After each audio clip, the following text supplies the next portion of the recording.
한 주간의 세상에서의 삶을 시작하는 월요일 아침입니다. 오늘 2023년 3월 27일 월요일인데 함께 나눌 하나님 말씀은 마태복음 24장 36절부터 51절까지의 말씀입니다. 우리 함께 읽도록 하겠습니다.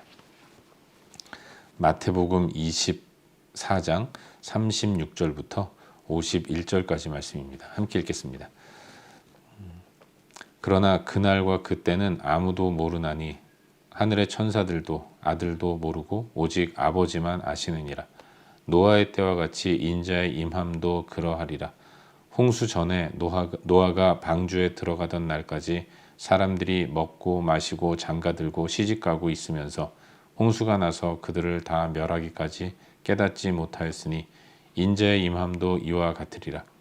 그때 두 사람이 밭에 있음에 한 사람은 데려가고 한 사람은 버려둠을 당할 것이요 두 여자가 맷돌질을 하고 있음에 한 사람은 데려가고 한 사람은 버려둠을 당할 것이니라. 그러므로 깨어 있으라. 어느 날에 너희 주가 임할는지 너희가 알지 못함이니라. 너희도 아는 바니 만일 집 주인이 도둑이 어느 시각에 올 줄을 알았더라면 깨어 있어 그 집을 뚫지 못하게 하였으리라. 이러므로 너희도 준비하고 있으라. 생각하지 않은 때에 인자가 오리라. 충성되고 지혜 있는 종이 되어 주인에게 그 집 사람들을 맡아 때를 따라 양식을 나눠줄 자가 누구냐. 주인이 올 때에 그 종이 이렇게 하는 것을 보면 그 종이 복이 있으리로다. 내가 진실로 너희에게 이르노니 주인이 그의 모든 소유를 그에게 맡기리라. 만일 그 악한 종이 마음에 생각하기를 주인이 더디오리라 하여 동료들을 때리며 술친구들과 더불어 먹고 마시게 되면 생각하지 않은 날 알지 못하는 시각에 그 종의 주인이 이르러 엄히 때리고 외식하는 자가 받는 벌에 처하리니 거기서 슬피 울며 이를 갈리라. 아멘. 오늘 월요일 아침인데 오늘 하루도 또 이번 한 주간도 하나님 말씀의 인도를 잘 따라가시기를 바라겠습니다. 이번 한 주간도 마태복음 말씀을 계속해서 묵상하게 될 것입니다. 오늘은 방금 읽은 이 말씀 마태복음 24장 36절부터 51절까지의 말씀을 묵상하는 가운데 우리에게 주시는 은혜와 도전들을 함께 나누기 원하는데요. 오늘 본문에서 예수님은 당신을 따르는 제자들을 향해 인자가 임하는 때에 대해서 말씀하고 계십니다. 그 날이라는 표현이 나오는데 이 날이라는 이 표현은 오늘 24장 36절에 나오는 이 날이라는 것은 헬라어 원어에 보면 단수로 표시되어 있습니다. 다시 말해서 그 날, 그것은 예수님이 재림하시는 그 한 때를 말씀하고 있는 것입니다. 바로 그 날을 의미하는 것이죠. 우주적인 종말을 뜻하는 것입니다. 그때의 현상들을 말씀하시면서 하나님을 따르는 그리스도의 제자들은 어떤 삶을 살아야 하는가를 말씀해 주고 계신 것이죠. 근데 중요한 것은 바로 그날, 주님이 재림하시는 그날이 오기까지 이 땅에서의 징조나 특별한 현상들은 있지 않을 것이다 라고 말씀하세요. 그리고 그날과 그때는 아무도 모른다고 말씀합니다. 여러분 오늘 본문 앞부분에 나오는 성전이 파괴될 것을 말씀하실 때의 그 날이라는 표현이 또 한 번 나오는데 앞부분에 나오는 날은 복수로 표시되어 있고 그날 성전이 파괴될 그날에 대해서는 여러 가지 징조를 말씀하셨지만 예수님이 재림하시는 우주적 종말의 때에 그 징조에 대해서는 특별하게 말씀하지 않으시고 그냥 일상이 계속 반복될 것이다 라고 말씀하고 계신 것입니다. 그날의 때에 특별히 어떤 분명한 현상들이 나타난다면 우리는 조심하고 또 그날을 준비하겠지만 그때에는 어떤 일도 일어나지 않고 그저 일상의 삶이 계속 이루어질 거라고 말씀하세요. 그런데 어느 날 갑자기 도둑이 임하는 것과 같이 갑작스럽게 주님의 종말이 이루어지게 될 것이라는 사실을 강조해서 말씀하시는 겁니다. 특별히 주님은 그날과 그때는 아무도 모른다고 말씀하고 있어요. 천사들도 모르고 아버지만, 하늘 아버지, 성부 하나님만 아신다고 말씀하시면서 그날이 가까울 때에는 노아 시대의 사람들과 같을 것이다 라고 말씀합니다. 여러분 노아 시대 사람들은 홍수가 나기 전까지 홍수가 날 것을 아무도 예측하지 못했습니다. 특별한 징조가 따로 없었던 거죠. 한 가지, 노아가 산 위에 방주를 짓는 것 밖에는 없었던 겁니다. 그걸 보면서 곧 장대 같은 비가 내릴 것이라는 메시지를 보고 듣기만 했을 뿐 별다른 특징이 없었다는 것입니다. 그런데 종말의 징조가 바로 그와 같을 것이라는 거죠. 사람들은 일상의 삶을 살아가는 겁니다. 시집도 가고 장가도 가고 또 먹고 마시고, 그러다가 홍수가 나서 멸망을 당하기까지 사람들은 왜 멸망을 당했는지조차도 모르고 멸망을 당하게 되었다는 것입니다. 주님이 임하시고 세상에 종말이 오는 날, 그날이 그와 같을 것이고 그날에 남는 자와 또 구원받는 자가 있게 될 것이라고 말씀하시죠. 종말에는 그 징조가 뚜렷하지 않기 때문에 밭에서 일하는 일상을 계속해서 산다는 겁니다. 그런데 한 사람은 데려가고 한 사람은 버려둠을 당할 것이라고 말씀하죠. 그날에 맷돌질하는 두 여인이 한 사람은 데려가고 한 사람은 버려둠을 당하게 될 것이다 라고 말씀하고 계신 것입니다. 그렇기 때문에 해야 할 일은 깨어 있어야 한다는 거예요. 주님 오시는 날이 도둑같이 임하기 때문에. 여러분, 도둑이 뭐 예고하고 남의 집에 들어갑니까? 우리 주님도 내가 한 달쯤 후에 가겠다 말씀하시지 않아요. 늘 깨어 있는 가운데 오늘이 그날이라는 생각을 가지고 늘 준비하고 깨어 있는 그런 삶을 살아야 한다고 도전하고 계신 것입니다. 특별히 주님은 충성된 종과 악한 종을 통해서 깨어 있는 자의 자세에 대해서 말씀하십니다. 충성되고 지혜로운 종은 매일 항상 주님의 명령을 따르는 종인 것입니다. 주인이 오든 오지 않든 또 그날이 언제인지는 모르지만 항상 주인이 다시 올 때까지 한결같은 모습으로 주인의 명령에 순종하는 삶을 산다는 것입니다. 당연히 갑작스럽게 주인이 왔을 때 늘 한결같은 모습으로 충성한 종을 칭찬하고 또 세워주는 것입니다. 하지만 악한 종은 어떻습니까? 악한 종은 마음을 생각하기를 주인이 더디 올 것이라고 생각한다는 것입니다. 지금은 아니라는 거죠. 그래서 올 즈음에 내가 충성하면 되고 지금은 내 마음대로 살면서 주인이 주고 간 권한을 가지고 동료들을 때리고 또 술 친구들과 흥청망청 한다는 겁니다. 하지만 갑작스럽게 생각지도 못한 때에 주인이 임하면 그는 책망을 당하게 될 것이다 라고 말씀하고 계신 것이죠.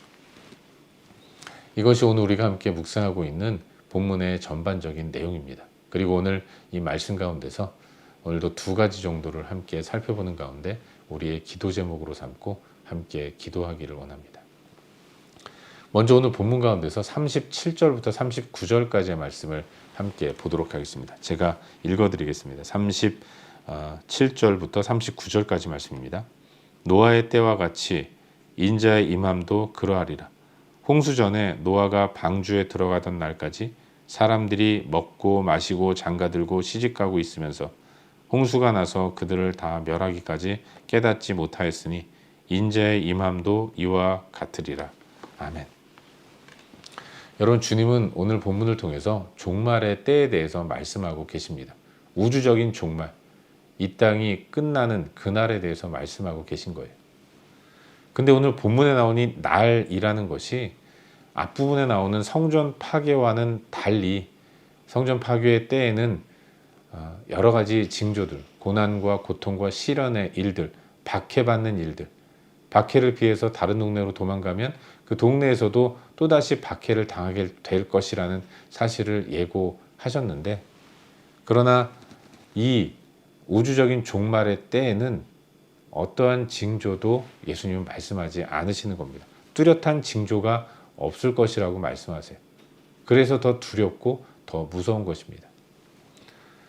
그렇다면 어떤 이들은 항변할지 모릅니다. 아니, 이렇게 예고도 없이 심판을 하시면 어떡합니까? 이렇게 항변할 수도 있어요.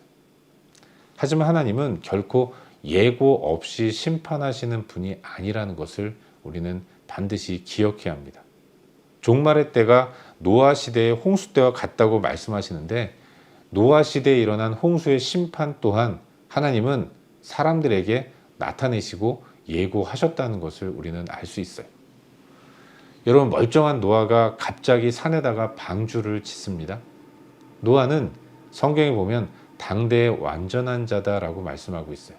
노아는 의인이고 당대의 완전한 자라고 말씀하고 있는데, 여러분, 노아가 의인이라는 것은 하나님이 노아를 의롭다고 인정해 준 것입니다.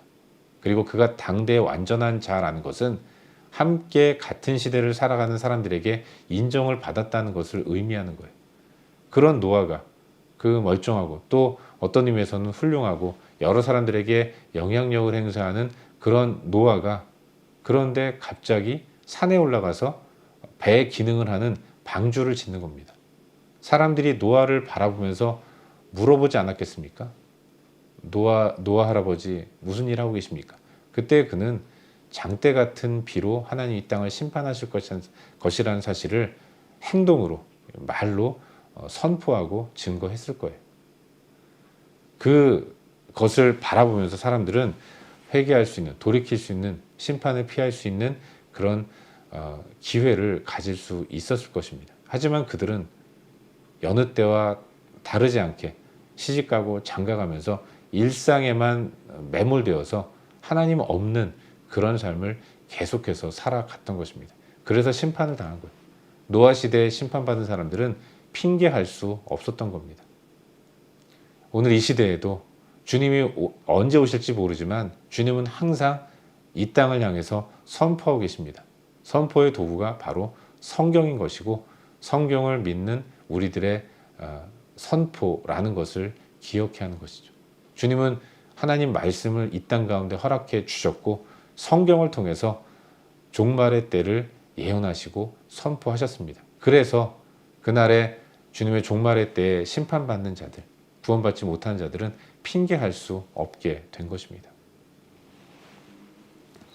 사랑하는 여러분, 우리의 삶이 항상 준비하고 또 준비하는, 늘 깨어있는 그런 삶이 될 수 있기를 바랍니다. 그날은 임합니다. 이건 상수이죠. 변함없는 진리입니다. 언제가 될지 모르지만 하나님은 그날을 정하셨고, 그날을 위해서 지금도 일상의 하루하루를 이끌어가고 계세요. 우리는 언제 그날이 올지는 모르지만 오늘이 바로 그날임을 기억하는 가운데 하나님 앞에서 부끄럽지 않는 삶을 살기 위한 노력을 해야 할 줄로 믿습니다. 늘 깨어있는 삶, 늘 하나님의 심판을 염두에 두면서 주님 보시기에 합당한 삶을 살기 위해 애쓰고 노력하는 이런 모습이 우리 가운데 있어야 하는 것입니다. 우린 연약하고 부족해서 다짐하고 소망한 대로 온전히 살아갈 수 없습니다. 그러나 하나님 앞에서 늘 종말의 때를 기억하면서 깨어있기 위해 애쓰고 노력하고 늘 동행하시는 성령 하나님을 의지하며 이 땅을 살아가야 하는 것이죠. 오늘도 그렇게 주어진 일상에 최선을 다하시기를 바랍니다. 그러나 그게 전부가 아니라는 것을 기억하는 가운데 일상에 최선을 다하되 일상에 취해서 거기서만 행복을 얻으려는 것이 아니라 이 땅의 종말을 기억하는 가운데 천국을 기대하고 소망하면서 그렇게 복되게 살아가는 우리 모두가 될 수 있기를 주의 이름으로 축원합니다. 한 가지만 더 묵상하기를 바라는데, 오늘 본문 가운데서 45절 말씀을 보도록 하겠습니다. 제가 읽어드리겠습니다. 45절입니다. 충성되고 지혜 있는 종이 되어 주인에게 그 집 사람들을 맡아 때를 따라 양식을 나눠줄 자가 누구냐. 아멘. 여러분, 예수님은 비유로 말씀하시기를 주인이 종에게 임무를 맡기고 먼 곳으로 떠난 것처럼 예수님의 승천과 재림을 이와 같은 모습으로 설명해 주세요. 우리 주님은 하늘로 올라가셨고 올라가시면서 이제 성부 하나님만 아시는 그날에 다시 내려오실 것입니다. 주님이 승천하셨고 이제 재림이 이루어지는 때까지 하나님을 믿는 우리를 종이라고 칭하시면서 우리에게 사명을 맡겨주신 것입니다. 주인이 떠나고 남은 종들은 주인의 뜻을 따라서 사람들에게 양식을 나눠주는 사명을 감당해야 했던 것이죠. 이 양식이 하나님의 말씀이고 하나님의 은혜라고 한다면 우리는 주님이 오시는 그날까지 하나님의 명령을 받들어서 이 땅 가운데 복음을 증거하고 예수 그리스도를 전하는 사명이 우리에게 있다는 사실을 기억해야 하는 것입니다. 우리는 한결같이 이 사명을 감당하는 모습을 가지고 나아가야 하는 것입니다. 주님이 우리를 통해서 하나님의 나라를 열어가십니다. 우리의 입술을 통해서, 우리의 다리품을 통해서, 우리의 삶을 통해서 하나님의 은혜를 세상 가운데 전하세요. 복의 통로로 우리를 사용하십니다. 우리는 어떠한 삶을 살아야겠습니까? 늘 한결같은 모습으로 이 일을 감당하는 것이 우리의 삶의 과제라는 것을 잊지 말아야 하는 것이죠. 오늘도 충성되게 그리고 지혜롭게 주께서 맡기신 사명을 잘 감당할 수 있기를 바랍니다. 매 순간 나는 사명자다라는 사실을 기억하고 이 사명 감당하기 위해서 기도하면서 어찌하든지 나를 통해 복음이 증거되는 것이 하나님의 뜻임을 기억하는 가운데 주의 뜻대로 복음을 증거하고 또 복음에 합당한 삶을 살기 위해 애쓰고 수고하는 그런 복된 하루를 사는 우리 모두가 될 수 있기를 주의 이름으로 축원합니다. 함께 기도하겠습니다. 오늘도 말씀을 기억하면서 하루를 살아갈 수 있도록 기도하시고 우리의 일상의 삶을 위해서 그리고 또 하나님의 뜻대로 살아가는 오늘 하루를 위해서 기도하시고 여러 가지 중보할 내용들을 위해서 기도하신 이후에 오늘도 주님과 동행하는 풍성한 삶을 사시기를 바라겠습니다.